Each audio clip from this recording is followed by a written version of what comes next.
Polémica en Guayaquil. Renunció un funcionario de la Intendencia tras la viralización de un video en el que aparentemente mostraba la bitácora de clientes de un motel. Pese a su dimisión, será investigado por la Fiscalía. Enseguida, una estudiante murió atropellada por un tanquero. El trágico accidente ocurrió cuando la adolescente salía del colegio. Además, más de $2 millones fueron hallados encaletados en Manta. El dinero fue encontrado en la misma casa donde la semana pasada se decomisó más de $500,000. Operativo Libertad 8 desarticuló 2 presuntas organizaciones delictivas. Hay más de una docena de detenidos, armas decomisadas y droga. Nuevo decreto autoriza protección a ex jefes de Estado, vicepresidentes, esposas e hijos. El primer mandatario también podrá quedarse con la banda presidencial como símbolo del poder. En lo internacional, a 36 ascendió el número de muertos durante las protestas en Venezuela. La última víctima es un estudiante de 20 años. Así empieza la noticia. Emisión estelar.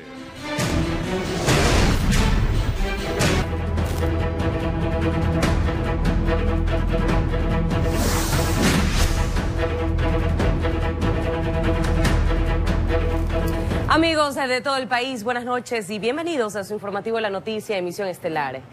Renunció el funcionario de la Intendencia del Guayas que presuntamente grabó un video en el que al parecer mostraba la bitácora de un hotel de la ciudad con los nombres de los clientes y que se viralizó en redes sociales. El gobernador del Guayas informó que a pesar de la dimisión del involucrado, interpuso una denuncia en la Fiscalía por el presunto delito de divulgación de información confidencial. Veamos. Este es el listado de los moteles. Alguna hora de un día cualquiera, sobre una de las sillas ubicadas en la sala de espera de la Intendencia de Policía del Guayas, un funcionario empuñaba lo que para él parecía oro en polvo. Específicamente las visitas de abril. Ya saben, si tienen sospechas de algo o salen en esta lista y sus peladas están buscándolos, aquí en Intendencia pueden venir a buscar. A estas alturas de la virtualidad desenfrenada, la viralización es un precipicio inevitable, sin un atisbo de censura y toda la desvergüenza. Antes de informar que ya está afuera, un gobernador describió: él ha cogido información que está a recaudo de la institución, de la Intendencia. Él ha tomado esa información, ha hecho este video, lo ha hecho... Me ha manifestado que lo ha hecho sin ninguna mala intención, pero lo ha hecho en definitiva, ¿no? La bitácora de los establecimientos para el esparcimiento temporal es uno de los documentos inspeccionados permanentemente. El fiscal Giancarlo Almeida explica que la divulgación de información confidencial está tipificada en el COIP. Por ser funcionario público de 3 a 5 años, según el tipo penal antes mencionado, porque como es de conocimiento, los hoteles, ellos tienen la obligación de registrar a las personas que ingresan. Nosotros hemos ido a poner la denuncia en la Fiscalía y ellos serán los responsables pues ya de emitir o emanar justicia. Según su experiencia, muchas veces esta información es instrumentalizada. Habría que ver si el funcionario fue más allá, si no solamente mostró en el video o simplemente o también sacó algún tipo de fotocopia y con eso puede inclusive hasta para chantajear a las personas.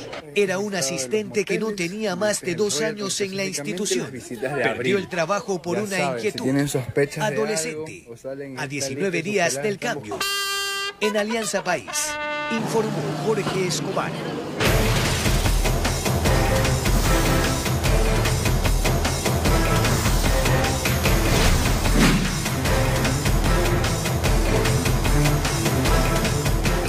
Más de $2 millones fueron hallados encaletados en una vivienda en Manta, provincia de Manabí.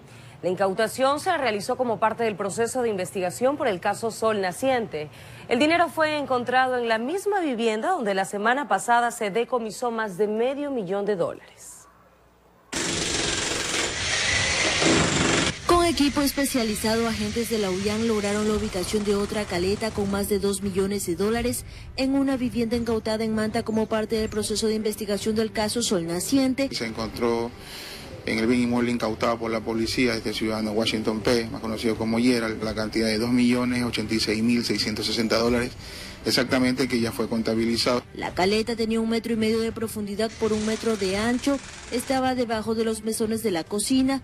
Los billetes de distintas denominaciones estaban escondidos en fundas y un maletín. En billetes de $100 aproximadamente había $300.000 y de ahí en su mayoría billetes de $20, que algunos fajos estaban sellados con entidades bancarias. En este inmueble, que pertenece a un presunto capo mantense requerido en Estados Unidos por narcotráfico, hace una semana la policía incautó más de $500 000. Esta banda estaba tratando de sectorizar toda la provincia de Manabí para tener una operación totalmente orientada a la salida de droga por los puertos, sobre todo el puerto de Manta. El proceso de investigación continúa. Hasta ahora 11 personas han sido detenidas entre Ecuador y Colombia y más de $14 millones han sido incautados. Posiblemente haya más dinero se están haciendo porque es una casa un poco grande, de 2 pisos, con los 2 pisos altos y una terraza, y en estos lugares pues se sigue buscando. Con cámaras, Eduardo García desde Manta, provincia de Manabí, informó Wendy Delgado.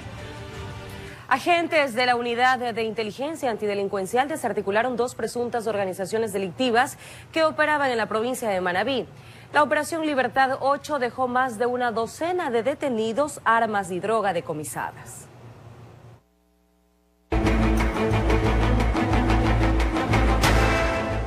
Las unidades de inteligencia apoyadas por el Grupo de Intervención y Rescate, así como agentes fiscales, llegaron hasta los cantones de Pedernales, El Carmen y San Vicente. Se trataba de la Operación Libertad 8 en busca de presuntos integrantes de 2 organizaciones criminales dedicadas supuestamente al sicariato, robo de vehículos, secuestro extorsivo y microtráfico. Hemos realizado la operación enfocada a la neutralización de esta organización. Por varios meses, agentes de la Unidad de Inteligencia Antidelincuencial UIAD se movieron por territorio manabita para identificar a los presuntos integrantes de las 2 bandas delictivas. El golpe fue planificado de forma milimétrica. Aprovecharon que los sospechosos descansaban y les sorprendieron dormidos. Con esta operación, la Policía Nacional, pretendemos que la violencia en la provincia de Manabí disminuya. En 16 allanamientos en los 3 cantones, 14 personas fueron detenidas. Además, encontraron 3 armas de fuego, munición, drogas, certificados de depósitos de las personas que cumplían con la entrega de dinero para evitar que atenten contra la integridad de la familia. Así también incautaron vehículos aparentemente robados.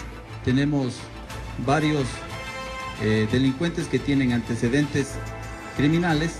Uno de los líderes estaba privado de la libertad en el centro de rehabilitación de Cotopaxi. Aprovechando un celular, dirigía a los integrantes de su organización. Los policías encontraron 12 kilos de droga entre cocaína y heroína destinadas para microtráfico, es decir, también se dedicaban aparentemente al ilegal pero lucrativo negocio de la venta de droga al menudeo.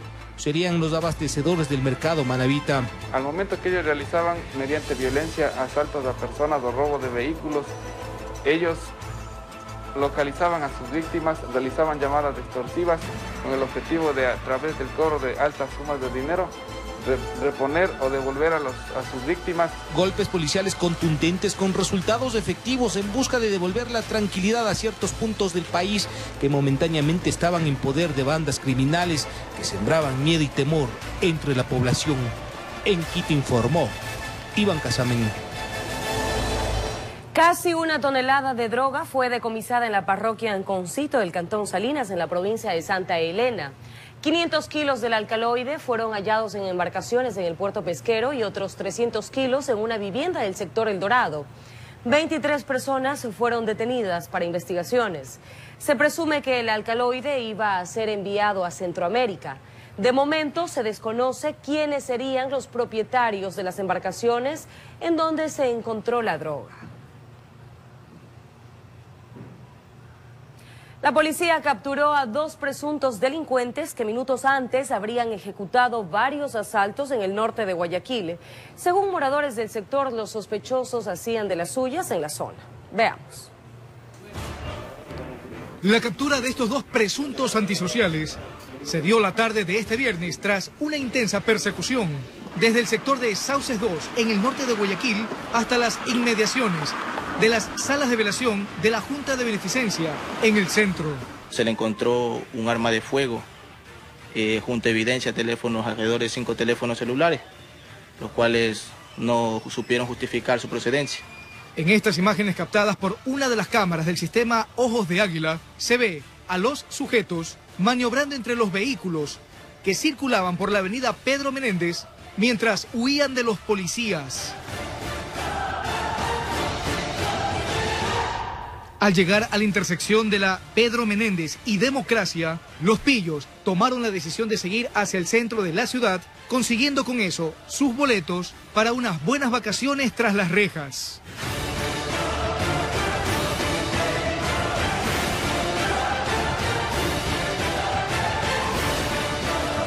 Habían venido realizando un recorrido, robando así a diferentes personas, lo que son teléfonos celulares, reloj, y a los mismos se le encontró en su poder. Toda la acción se dio luego que uno de los moradores del sector de Sauces 2 se percatara que los tipos habían asaltado a 2 transeúntes. Fue en Sauces 2, estaba sentado y me asaltaron, me sacó el arma y me apuntó y bueno, ya se me llevaron 2 teléfonos que tenía en ese momento. Estaba justamente conversando con una persona y a la otra persona también la asaltaron, pero ella logró irse más allá. O sea, me terminaron de asaltar a mí y de ahí fue donde él. Aparecieron de un momento a otro y estábamos juntamente con otro compañero y antes de entrar nos pusieron la alarma, se nos llevaron celular, dinero, billetera a mi otro compañero, me sacaron las llaves del carro, las tiraron a otro lado para que no las sigamos. Al tener conocimiento del hecho, la policía emprendió el operativo que minutos después terminó con las capturas de los delincuentes. El copiloto venía con el arma de fuego. ¿Y era el que atacaba? Exacto, era el que se bajaba, el otro lo esperaba en la moto, el copiloto se bajaba, amedrentaba a las personas y le quitaba sus pertenencias. Ahora los sujetos serán presentados en la unidad de flagrancia para que el fiscal de turno prepare la audiencia de formulación de cargos. Informó Ítalo Ruiz. Agentes de la Brigada Anticriminal desarticularon una presunta organización dedicada al robo y asalto a mano armada en Quito durante la operación Bastión 57. 8 personas fueron detenidas, entre ellas el líder de la supuesta banda delictiva.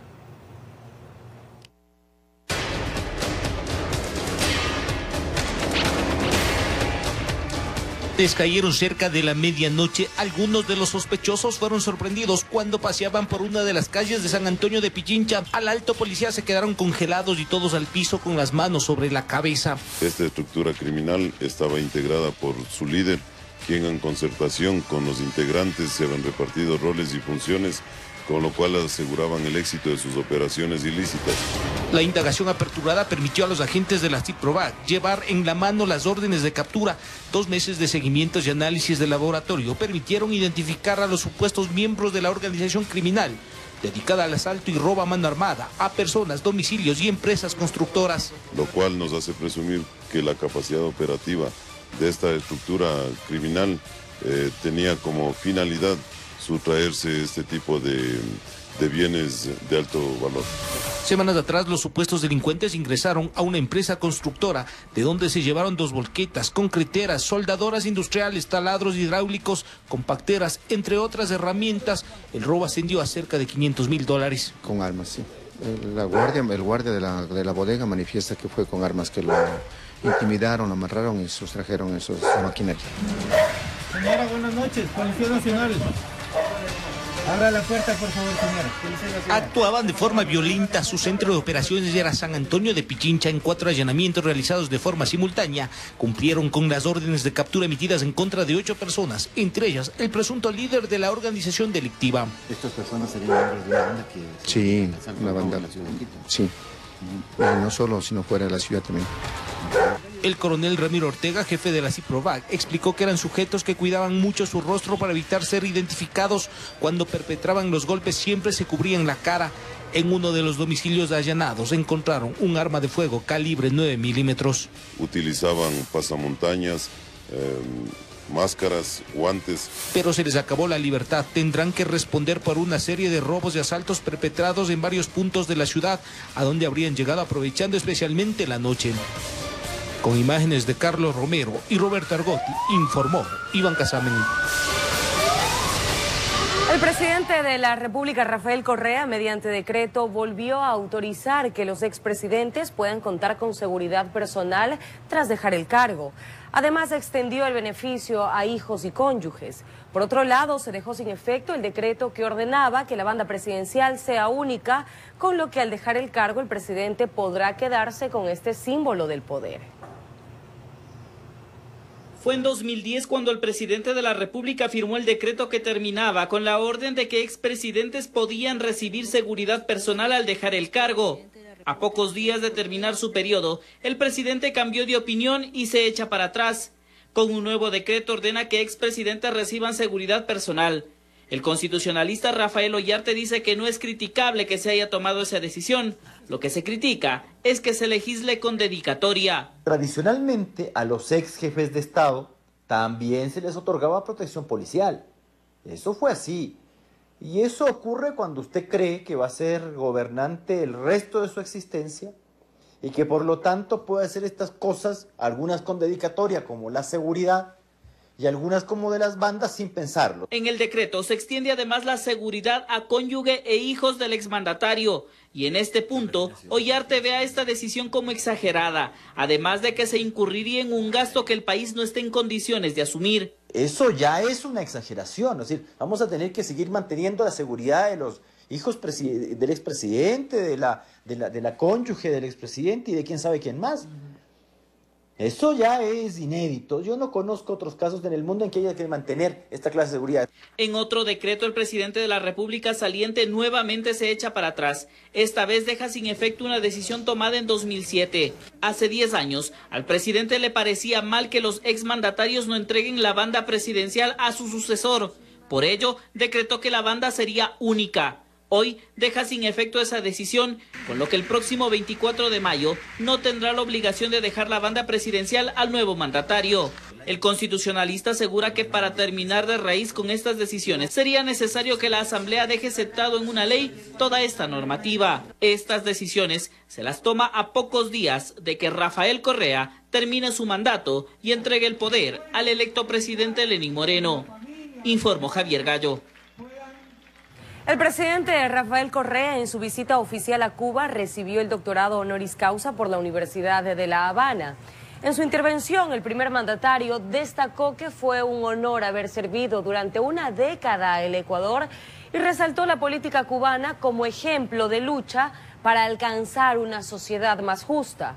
Correa señaló que en Ecuador ahora existe estabilidad política, democracia plena, soberanía y justicia. En horas de la tarde fue galardonado con la condecoración José Martí, el más alto reconocimiento a un extranjero que se realiza en la isla caribeña. Los grandes avances en la última década, el manejo de dificultades nunca vistas con el menor costo político, pero con el menor costo para los más pobres, es porque en Ecuador ya se gobierna para las grandes mayorías. Y aunque falta mucho por hacer, tengan la seguridad, como les he dicho insistentemente en esta intervención, tengan la seguridad que en mi país ya manda el pueblo ecuatoriano. Cambiamos de tema.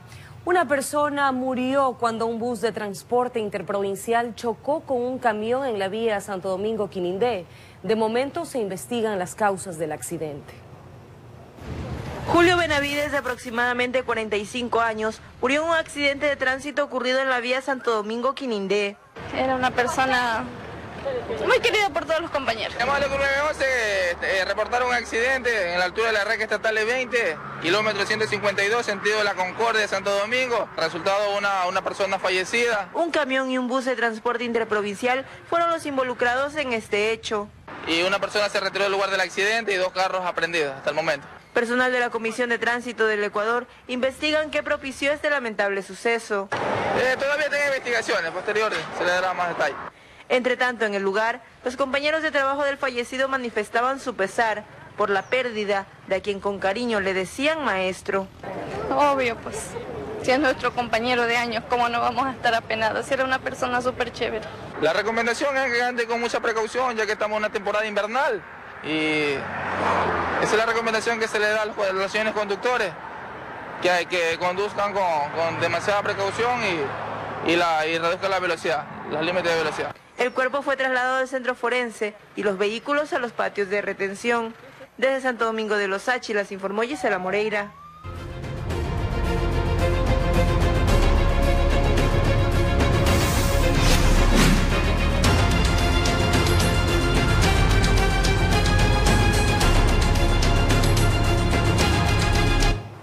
En Venezuela, a 36 ascendió el número de muertos durante las protestas contra el régimen de Nicolás Maduro.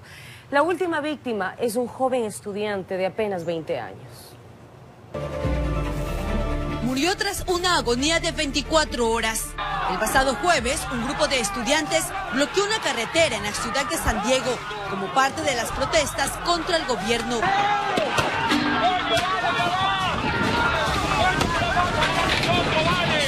En este video se observa cuando los manifestantes lanzan piedras a miembros de la Guardia Nacional Bolivariana, quienes a su vez responden con gases lacrimógenos. El cuerpo de Eider Lugo, de 22 años de edad, yace en el suelo. Sus compañeros lo levantan y lo llevan de inmediato a una casa de salud, donde este viernes falleció producto de un disparo en la cabeza. ¡Un muerto, muchacho! Con él, la cifra de muertos se elevó a 36 en más de un mes en Venezuela, ya sea por las protestas o producto del vandalismo debido a la escasez de productos. Asimismo, por estos hechos de violencia, 152 personas han sido privadas de libertad y están por ejecutarse 18 órdenes de aprehensión. Mientras tanto, 8 países latinoamericanos reiteraron el jueves su preocupación por el recrudecimiento de la violencia y condenaron el uso excesivo de la fuerza por parte de las autoridades venezolanas contra la población civil, según un comunicado difundido en Bogotá por los gobiernos de Argentina, Brasil, Colombia, Costa Rica, Guatemala, Honduras, México y Paraguay. Informó Luxiola Salazar. De regreso a nuestro país, un incendio se registró en una vivienda en un sector del norte de Guayaquil. Las llamas, que se originaron aparentemente por un cortocircuito, lograron ser sofocadas por los bomberos. Afortunadamente, solo se produjeron pérdidas materiales. La pena era más grande que el daño que dejaron las llamas. Se trata de un incendio que se originó en una vivienda en el sector conocido como Colinas de la Marta de Roldós, en donde aparentemente los propietarios del lugar creen que un cortocircuito habría generado las llamas que afectaron a esta familia. El foco. Tal vez con un cortocircuito de ahí, porque otra cosa no puede ser. ¿Y el foco que estaba prendido, estaba apagado de pronto? ¿Quedó apagado? No. En este caso, ¿qué es lo que usted solicita de pronto a las personas, a las autoridades, los amigos? Bueno, claro, una ayuda.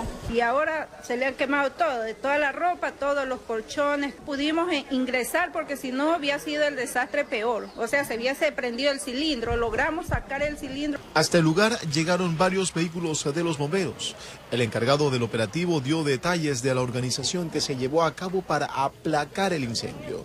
La dueña en ese momento no se encontraba, por lo que los moradores vecinos ayudaron, colaboraron y procedieron a romper las puertas. Al llegar la primera unidad ya estaba la puerta allá abajo. No se registraron víctimas mortales, pero aseguraron que el fuego pudo encender otras viviendas. Esto se encontraba prendido en la parte posterior, amenazaba a las casas vecinas. A pesar que esta es una casa de construcción de cemento, se contaminó todo lo que es el área del dormitorio. Informó Julio César Saona. Enseguida, una estudiante murió atropellada por un tanquero El trágico accidente ocurrió cuando la adolescente salía del colegio.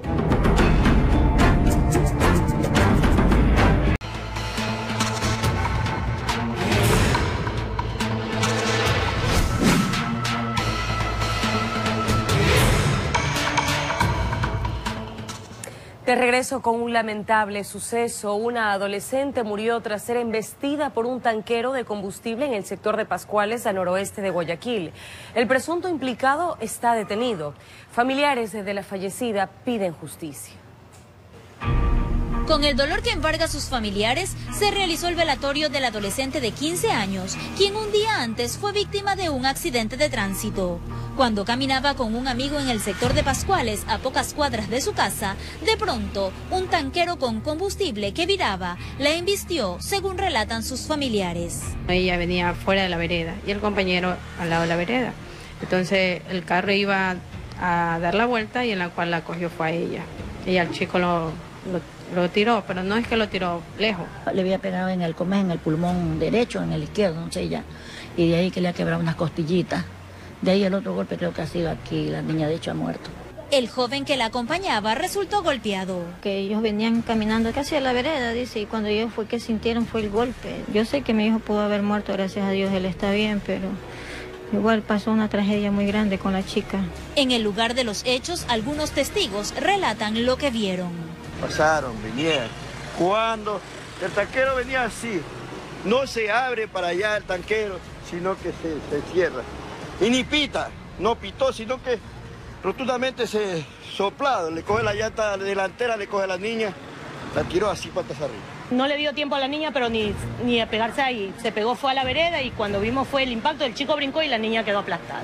La familia del conductor del tanquero que está detenido da su versión de lo ocurrido. Mi mamá iba en el tanquero con mi tío y entonces mi mamá le ha dicho, niña, quítate de ahí porque esto saca sangre, y ellas no le han hecho caso y la chica creo que está sentada en la vereda con el novio o algo así. Entonces el tanquero pasa, ni siquiera iba a velocidad, el tanquero pasa como que le ha rozado en la pierna. Entonces la chica cae y al momento que la chica cae creo que se golpea en la cabeza y le da convulsiones. La chica muere es de la convulsión. Es como que usted va en la carretera y usted ve a alguien como que está muy cerca de la calle y usted le dice ábrete, le hace señas, ¿no? Y si la niña ya le vio y no le dio importancia, ¿me entiende? Entonces ya no es culpa de uno. Yo entiendo el dolor de la familia, pero también pónganse en nuestro lugar, no tenemos la culpa. ¿Cómo le va si yo que estaba ahí cerquita, si la niña la tiró de una, la tiró al suelo? ¿Cómo va a hablar? Yo que estaba cerquita estoy viendo toda la jugada.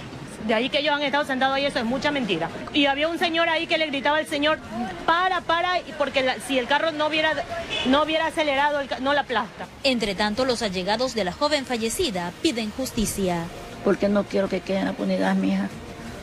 Es una niña que recién estaba aprendiendo a vivir, niña. Informó Roselena Vasconés. Un interno de la penitenciaría del Litoral se habría quitado la vida al interior de su celda situada en el pabellón 9 Bajo. El ahora occiso tenía 24 años. Su cuerpo fue encontrado en horas de la mañana colgado con una soga. Trascendió que el joven ingresó a prisión el 1 de enero por el supuesto delito de tenencia ilegal de sustancias estupefacientes. Un adulto mayor fue encontrado sin vida en su vivienda ubicada en el sector de Puembo, en Quito. Según las investigaciones, el hombre aparentemente murió por asfixia. La policía investiga el hecho. Fue una de las vecinas que llegó en busca de don Rolando la que dio la voz de alerta, golpeó la puerta, lo llamó por varias ocasiones, pero el adulto mayor no respondía. Se fue a pedir colaboración de otro familiar para ver si resolvían el misterio de no saber nada del adulto mayor. Burlando algunas seguridades, lograron ingresar. La puerta de la media agua estaba con seguro. Por la ventana observaron que el hombre estaba tendido en el piso. La vecina de acá arriba le había entrado a entregarle la carta de la luz. Entonces que le gritaba y no es que contestaba. Salieron para avisar a la policía. Unidades del sector llegaron y confirmaron que tenía algunas horas de haber muerto por la forma que encontraron el cuarto todo removido. Llamaron a unidades especiales, quienes confirmaron que se trató de un hecho violento. Aparentemente el adulto mayor fue asfixiado. Por la ventana le ha visto adentro que está, los pies ahí tendido. Comentaban los vecinos que en ocasiones pasaba solo, cuidando la propiedad que arrendaba en el barrio Huarango. El hombre se dedicaba a cultivar la tierra, era conocido en el sector porque brindaba trabajo a muchas personas cuando era época de sembrío y cosecha. Cultivaba él aquí, cogía trabajadores, todo eso. Me parece que es por venganza, sí. Familiares de la víctima indicaron a la policía que desaparecieron un televisor, el tanque de gas, una radio y otras pertenencias, aunque esto no acabó de convencer a los uniformados que el móvil del asesinato haya sido el robo. Serán las investigaciones las que determinen a futuro qué mismo pasó con don Rolando. En Quito informó Iván Casamen. El exgerente de Petroecuador, Alex B., fue sentenciado a 3 años y 4 meses de prisión por el delito de enriquecimiento ilícito. Esta es la tercera sentencia que recibe en el caso de corrupción de la petrolera estatal. A 3 años y 4 meses fue sentenciado Alex Bravo, exgerente de Petroecuador, acusado por la Fiscalía como autor del delito de enriquecimiento ilícito en el caso de corrupción de la petrolera estatal. La Fiscalía determinó que a través de un examen especial ejecutado por la Contraloría, el incremento de parte del patrimonio del ahora sentenciado no habría sido justificado en su totalidad. Ante ello, la defensa de Bravo añadió que la Fiscalía no habría actuado en el debido proceso. Cualquier funcionario público que termina su gestión, la Contraloría tiene que hacer un análisis de sus declaraciones patrimoniales juramentadas, y si de ese análisis previo a un examen especial llegara a determinar la existencia de algún incremento injustificado, luego de eso le comunica al funcionario, y el funcionario tiene 2 meses para justificar lo que la Contraloría le pida. Sin embargo, aquí nació directamente una orden de trabajo por 40 días violentando la norma.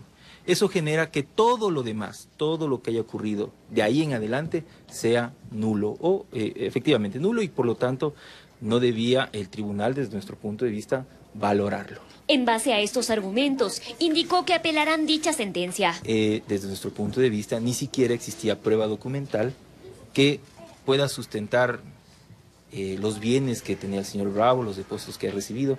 Es decir, de nuestro punto de vista, no se ha aprobado el enriquecimiento ilícito y vamos a interponer los recursos que creemos que sean pertinentes. La pena para este delito es de 7 a 10 años de privación de libertad, pero por existir el atenuante trascendental solicitado por la Fiscalía al haber colaboración dentro de la investigación, la pena se redujo a 1/3, 3 años 4 meses, y se dispuso una multa de 20 salarios básicos, es decir, $7.500, además de una indemnización al Estado de $364.204. Esa es la tercera sentencia contra Bravo dentro de las investigaciones por supuestos actos de corrupción en Petroecuador. La primera fue de 5 años por el delito de cohecho, mientras que la segunda, luego de acogerse a un procedimiento abreviado, fue de 3 años y 4 meses por delincuencia organizada. En Quito informó Adriana Rojas.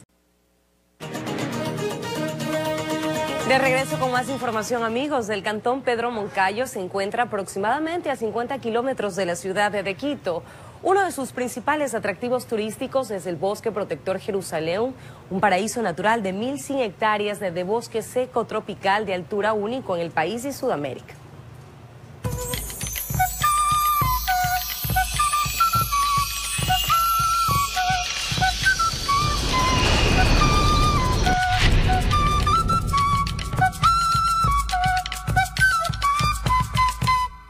El cantón Pedro Moncayo pertenece a la provincia de Pichincha. Su cabecera cantonal es la ciudad de Tabacundo. Fundado el 26 de septiembre de 1911, está ubicado a 51 kilómetros al norte de Quito. Antiguamente en esta zona se asentó la población Cayambe y Caranqui, que resistieron a la invasión inca por 17 años. Actualmente este cantón cuenta con varios atractivos turísticos naturales y fiestas ancestrales para preservar su identidad. Bueno, Jerusalén es un laboratorio de enseñanza-aprendizaje. Jerusalén tiene 8 senderos. Cada sendero es un sistema de educación ambiental. Y aquí nosotros estamos junto a un sendero que se llama el Sendero La Casa de las Aves. En este bosque viven 66 especies de aves. Aquí en este lugar vivía el cóndor. Y el cóndor ahora es un ave migratoria que nos viene a visitar de vez en cuando. ¿Por qué visitar Jerusalén? Tiene variedad de servicios y de actividades, como por ejemplo la cabalgata, tenemos las áreas de camping, tenemos el senderismo, y también las personas que vienen pueden hacer el repoblamiento, sembrar una planta.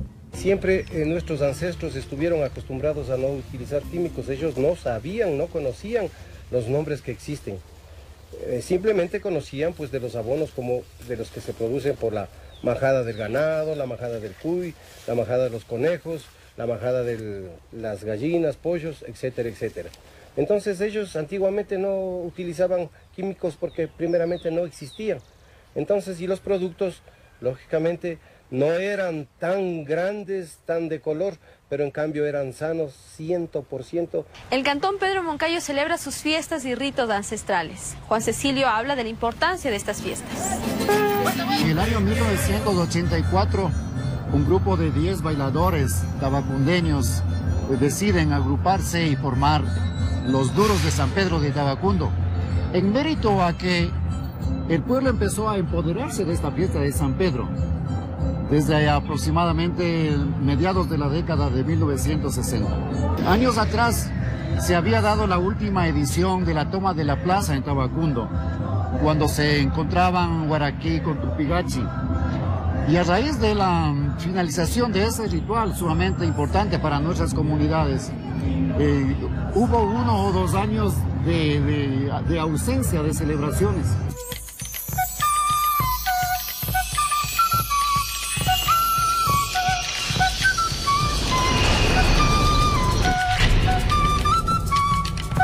Así nos despedimos. Un excelente fin de semana para todos. Enseguida, Copa. Buenas noches.